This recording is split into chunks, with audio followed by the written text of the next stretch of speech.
Hey y'all, it's Kim again. So, of course, I've been looking into like a whole lot of different documents again. Um, Osama bin Laden, he keeps coming up, and some of the stuff that I'm looking up, but then it like spirals into other things, like other tangents.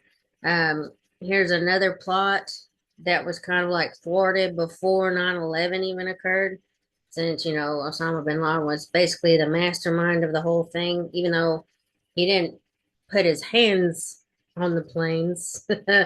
He helped organize some of this stuff and then paid, I'm sure, for a lot of the people to get where they needed to get to. But anyway, this guy who was in charge, is then they called him Millennium Plot.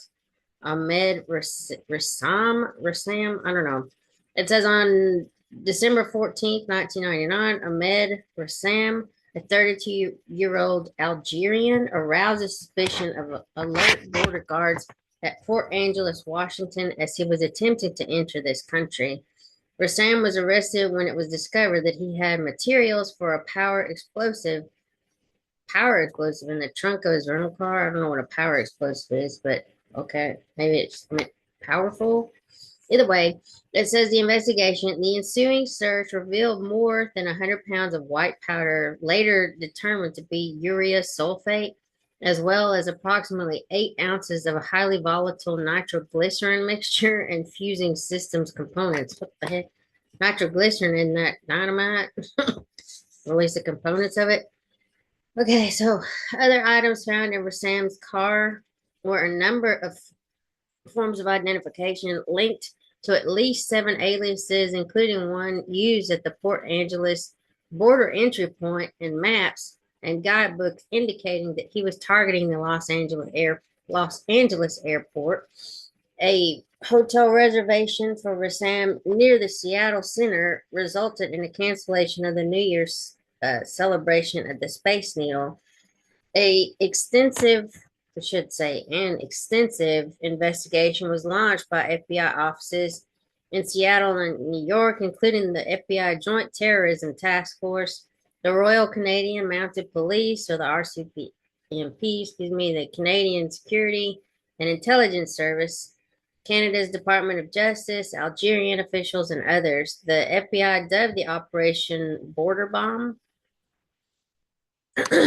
Under questioning, Rassam admitted that he planned to bomb Los Angeles International Airport on the eve of the Millennium celebrations. The investigations also revealed that Rassam had attended Al Qaeda training camps in Afghanistan and was part of a terrorist cell in Canada. Forensic scientists from both the RCMP and the FBI examined the evidence in this case. An FBI laboratory explosives unit examined good grief, I'm sorry, examiner compared evidence found in Rassam's motel room with items seized in Port Angeles. The RCMP laboratory identified the presence of explosives and developed a DNA profile from a pair of pants and shoes recovered in Rassam's apartment. They also observed several holes in the pants that were consistent with an acid spill. With this information, the Seattle field office examined Rassam's legs and discovered a large burn. At the trial, a doctor specializing in burns testified that the burn on Rassam's leg was consistent with an acid burn. In the FBI laboratory, a piece of hair was observed on a piece of clear tape inside one of the four time delay fusing systems. The questioned hair was examined by FBI trace evidence experts and determined to have some microscopic characteristics as Ahmad Rassam's hair. It probably is Rassam, but I don't know, whatever. Latent fingerprints developed on the four timing devices and a map of Los Angeles showing 3 airports circled were associated with Rassam. A date book on which 13 of Rassam's fingerprints were developed, including the addresses of 2 bin Laden collaborators. It also contained the addresses of the firm that Rassam used to obtain the electronic components and precursor chemicals for manufacturing the explosives. You should not be able to buy this stuff. Okay. Additionally, credit card purchases at several electronics shops in Montreal, Canada were discovered. An FBI explosives examiner traveled to Canada and purchased the same items, demonstrating to the jury that Rassam could have purchased electronic components consistent with the components used in the construction of the time delay fusing systems recovered in the trunk of the rental vehicle.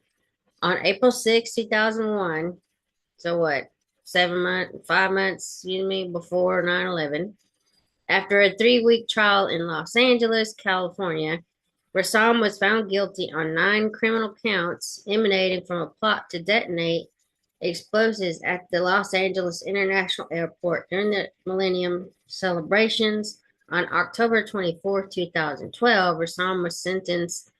Damn, they spent a lot of time in jail to 37 years in prison and a third resentencing. Other conspirators. The investigation also led to the December 30th, 1999 arrest in New York of an Algerian man, Abdelghani Maskini. Testimony given by Maskini indicated that he had conspired with Algerian-born Mokhtar Ari to provide material support to Rassam's plot to smuggle explosives into the United States. Moschini signed a plea agreement in a federal court in Manhattan, and he agreed to testify against other suspects accused of participating in the millennial bombing plots. Ari, whatever, was extradited to the United States from Canada to stand trial. On July 13th, 2001, he was found guilty on the charge of conspiracy to provide material support to a terrorist act and 4 counts of bank, credit card, and document fraud. In January 2002, Houari was sentenced to 24 years in prison. On April 6, 2000, the Department of State announced a $5 million reward for information leading to the arrest and conviction of Abdelmajid Dahamain, I don't know, for his role in the millennial plotting, bombing plots, whatever. Dahamain was arrested in Algeria in August of 2000, where he remains in custody for terrorism-related charges in that country. On August 27, 2001, Abu Doha, an Algerian, was indicted on 8 counts, including conspiracy to use a weapon of mass destruction for his role in the plot. The indictment alleges that Doha met with Osama bin Laden to plan an attack against a major airport in the United States, and that Doha coordinated the attack with Rassam. Doha was later imprisoned in the United Kingdom. On December 12, 2001, Samir Ait Mohammed, I don't know, an Algerian man living in Canada, was indicted in U.S. District Court in Manhattan on charges of conspiracy to commit an act of international terrorism and to provide material support to a terrorist act. Mohammed allegedly tried to obtain weapons for Rassam's use in committing bank robberies to raise money for the millennial bombing plots. Mohammed was arrested on November 15, 2001 by Canadian authorities in British Columbia. He was later deported to Algeria by the Canadian government. Let's see. We're just looking at that. Procedural errors. Okay. Anyway, so another thing that happened. Geez. So they've been, I guess Al Qaeda's been very integral in a lot of different things against different people, different countries. I mean, they're just like terrorists all over the world. But anyway, just kind of interesting to look at these documents and go through them, you know. To me, it is. But anyway, I will talk to you later. Have a good one. Bye.